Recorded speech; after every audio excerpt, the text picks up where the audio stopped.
All right, I want to talk about something that's hard to put into words. You know that feeling when you boot up a game from 10 or 15 years ago, something you haven't touched in a while, and within 5 minutes you're completely in it? Not because the graphics are better than what you can play now, and not because the gameplay is more complex, you're just in it. And then you think about the last new game that you played, something recent, something with bigger budget and better technology than anything that existed when you were growing up. And it just doesn't do that. You played it, maybe you enjoyed it, but it didn't quite pull you in the same way. I've been thinking about why that is, and why I think I have an answer, or at least the beginning of one. When I think about the games that genuinely pulled me in, the ones that I think about years after, they all had something in common. They gave you a world and trusted you to exist in it. Oblivion opens and puts you in a sewer. No waypoints telling you where to go, no tutorial pop up explaining how to walk. Just a world that existed and an unspoken suggestion that you should go and explore it. Halo CE drops you on a ring world with no exploration and lets you figure out what's happening alongside Master Chief. The mystery wasn't explained to you, you discovered it. Even games like the older Call of Duty campaigns, they had a beginning, a middle, and an end. You play through them, you finish them, and there was a moment where the credits rolled and you felt like you completed something. That feeling of completion, that's the first thing modern games took away. Somewhere around 2015 to 2017, the business model of gaming changed fundamentally. Live service games became the goal, not a game you finish, a game you never finish. A game designed specifically to keep you playing indefinitely. A game with a season, then another season, and then another season. And look, I'm not saying live service games are bad. Some of them are genuinely excellent. Destiny 2 at its peak was extraordinary. Fortnite built something that genuinely didn't exist before it. But the philosophy behind live service changed how every game gets designed, not just the ones that are explicitly live service. Because once publishers saw that a game you never finish generates more money than a game you finish, the entire industry started designing games that you can never finish. Open worlds with hundreds of question marks on the map, battle passes that expire in 6 weeks, daily login rewards that make you feel guilty for not playing, season exclusive content that disappears forever.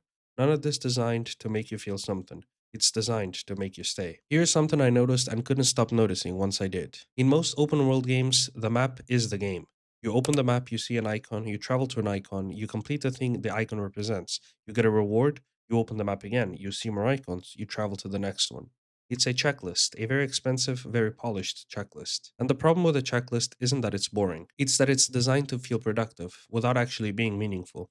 Every icon completed gives you a small hit of satisfaction, enough to keep going, enough to feel anything. Compare that to stumbling across something unexpected in an older game, a cave you weren't supposed to find, a side character with a story the game never puts a waypoint on, a story that existed purely because a developer wanted it to be there, and not because a developer determined that it would increase the session length. Discovery, that's what checklists replaced. And discovery is the thing that makes a world feel real. There's another thing. Older games, especially RPGs, had worlds that reacted to you.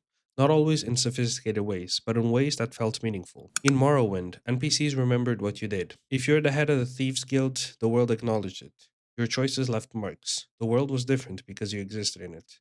In modern open world games, you can become the most powerful being in the universe, complete every quest, conquer every faction, save the world 3 times, and you walk into a tavern and have the NPC say the exact same line they said when you walked in for the first time. The world doesn't remember you, and a world that doesn't remember you is hard to care about. This isn't a technical limitation. The technology to create a reactive world is more advanced than it has ever been. It's a design priority problem. Reactive worlds are expensive to build and hard to test. Checklist worlds, on the other hand, are cheaper and far easier to scale. So most modern games choose the checklist. And somewhere in that choice, the world stopped feeling like a place and started feeling like a product.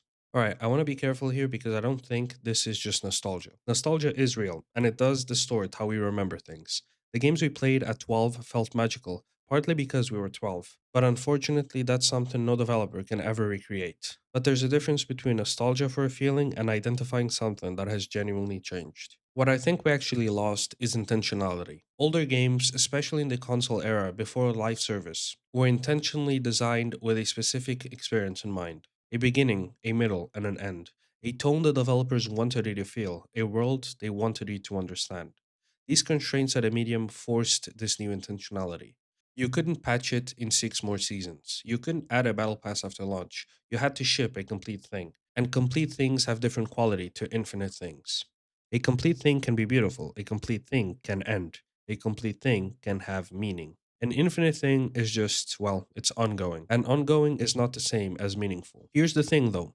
The games that have broken through most dramatically in the last few years, the ones that generated genuine cultural moments rather than just engagement metrics, have almost all been the opposite of what I've been describing. Elden Ring, no waypoints, no map markers telling you where to go, a world that trusts you to explore it. One of the best selling games of 2022. Baldur's Gate 3, a complete RPG with genuine consequences, a world that reacted to your choices, a story with an ending, and awarded the Game of the Year almost unanimously. Hollow Knight, one person's complete vision, no season pass, no battle pass, no live service, just a world built with intention. Players are not asking for infinite content. Players are asking to feel something. And the games that make them feel something, that trust them enough to let the world be discovered rather than directed, are the ones they remember for years. The market has been telling the industry this for a while now. Some studios are listening, but most aren't. I don't think that gaming is dying.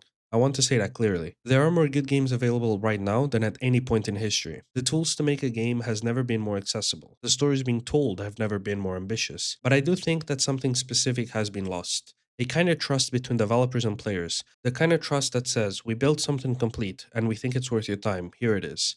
And not, here's a platform, here's a season, here's a reason to come back tomorrow and the day after. Just, here's a game. And we hope you love it. I hope more studios come back to that. Because the games I remember, the ones that pulled me in within 5 minutes and didn't let go, they all started with exactly that. A world, a beginning, a quiet confidence that what came next was worth staying for.